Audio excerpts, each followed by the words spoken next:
Hi అండి. అందరూ ఎలా ఉన్నారు? బాగున్నారా? ఈ రోజుటి కథ 5 ప్రశ్నలు రెండవ భాగం.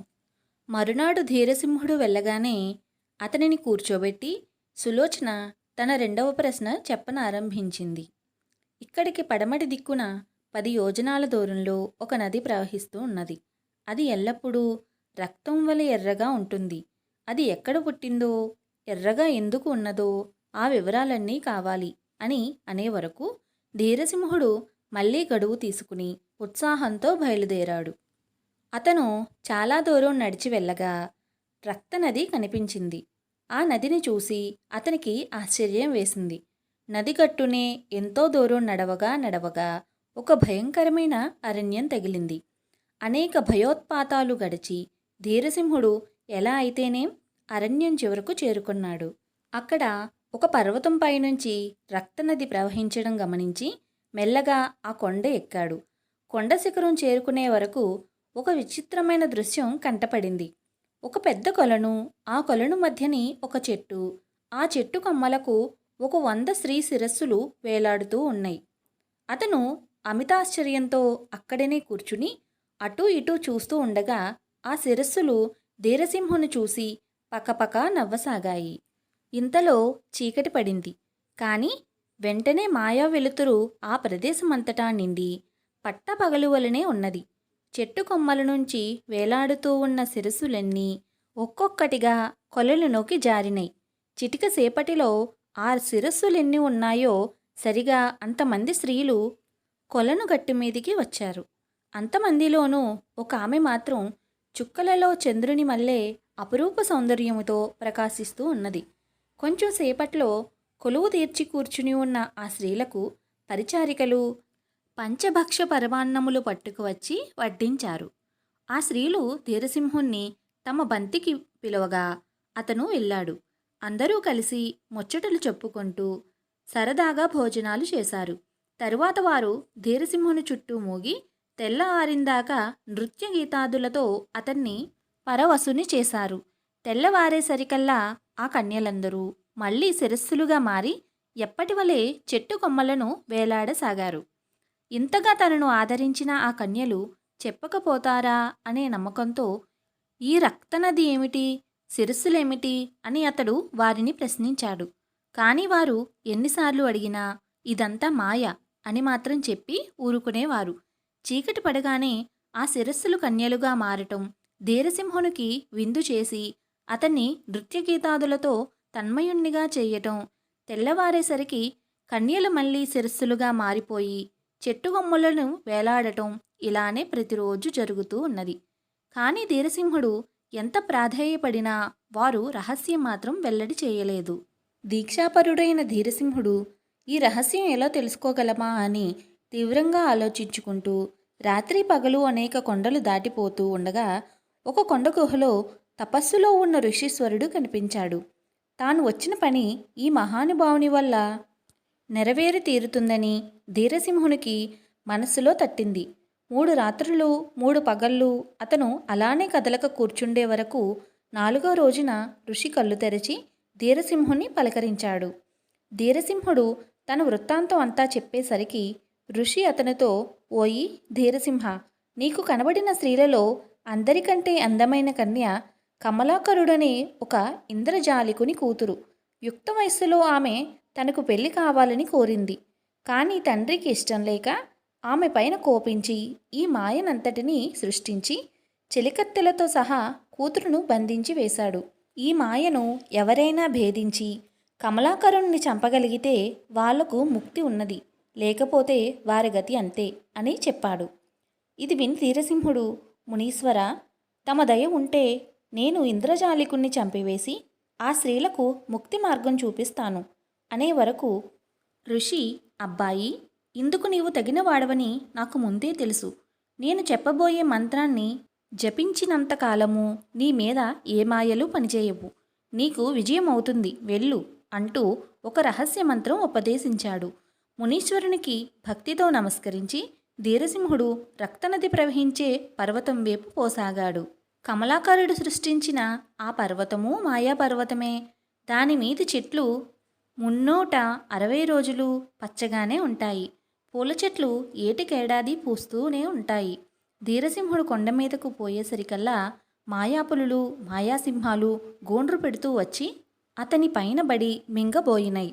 ఆ మాయా పర్వతం మీద నించున్న ధీరసింహుని కాళ్ళు సూదంటి రాయికి వలె అంటుకుపోయి నేల నుంచి ఊడి రాలేదు. అప్పుడు ధీరసింహుడు గురువును తలుచుకుని ఒక్కసారి మంత్రం జపించే వరకు ఎక్కడి జంతువులక్కడనే అదృశ్యమైపోయినాయి. అతని కాళ్ళు నేల మీద నుంచి ఊడివచ్చి మామూలుగా నడవసాగాడు. కమలాకరుడు తన మాయా కోటలో కూర్చుని పుస్తకం తెరిచి చూచేటప్పటికీ తాను సృష్టించిన మాయను భేదించటానికి ధీరసింహుడు వస్తున్నాడని తెలిసింది. వెంటనే అతను సరిగా తన కుమార్తెను పోలిన ఒక మాయాశ్రీని సృష్టించి చెలికత్తెలతో సహా ధీరసింహుని వద్దకు పంపాడు. అక్కడి వాళ్ళు అనేక విధాల నాట్యం చేసే వరకు అతను ఇదేమిటి, ఇప్పుడు చెట్టు మీద కనిపించిన ఈ కన్యలందరూ అప్పుడే ఇక్కడకు ఎలా వచ్చారు అని ఆశ్చర్యపోయాడు. ఆ మాయాకన్యలు వారి నాట్యంతో ధీరసింహుని ఆకర్షించి అతను సంతోషంగా ఉన్న సమయం చూసి అతని చేత రకరకాల పానీయాలు తాగించి అతను మత్తులో ఉండగా బంధించి కమలాకరుని వద్దకు తీసుకుపోయారు. పూర్వకాలంలో హిరణ్యకశిపుడు ప్రహ్లాదునికి బాధలు పెట్టినట్టుగా ధీరసింహునికి కమలాకరుడు అనేక కష్టాలను కలుగచేశాడు. జ్వాలలు ఎగిసివచ్చే మంటలలో పడవేయించాడు.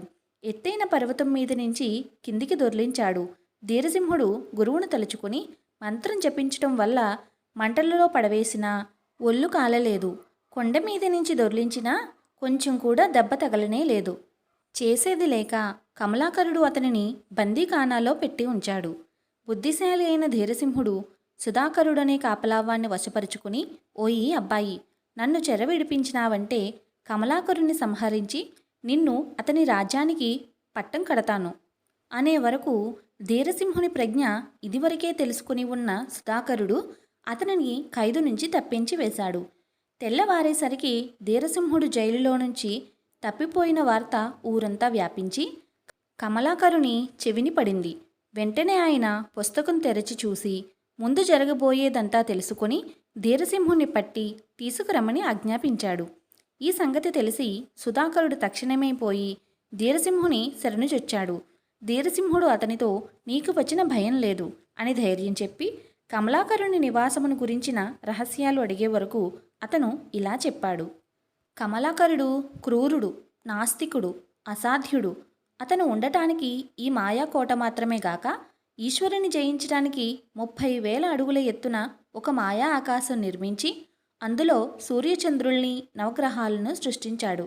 శత్రువు తన పైకి దాడి వచ్చినప్పుడు ఇంద్రజిత్తు మోస్తరుగా కోట వదిలి మాయా ఆకాశంలోకి పోయి దాగుంటాడు. కనుక అతన్ని జయించడం ఎవరికీ సాధ్యం కావటం లేదు అని. ఇది విని ధీరసింహుడు, సుధాకర, దైవాన్ని నమ్మిన వాళ్లకు అసాధ్యమేమీ లేదు. అతని కోటకు దారి చూపించు, తరువాత సంగతి చెబుతాను అంటూ సుధాకరుణ్ణి వెంటబెట్టుకుని అతను బయలుదేరాడు. దోవలో చిత్రమైన చెట్లు ఎన్నో కనిపించినాయి. వాటిని గురించి ధీరసింహుడు అడిగే వరకు ఇవి నిజమైన చెట్లు కావు, కమలాకరుని మాయ వల్ల మనుషులే ఇలా మారిపోయారు అని సుధాకరుడు చెప్పాడు.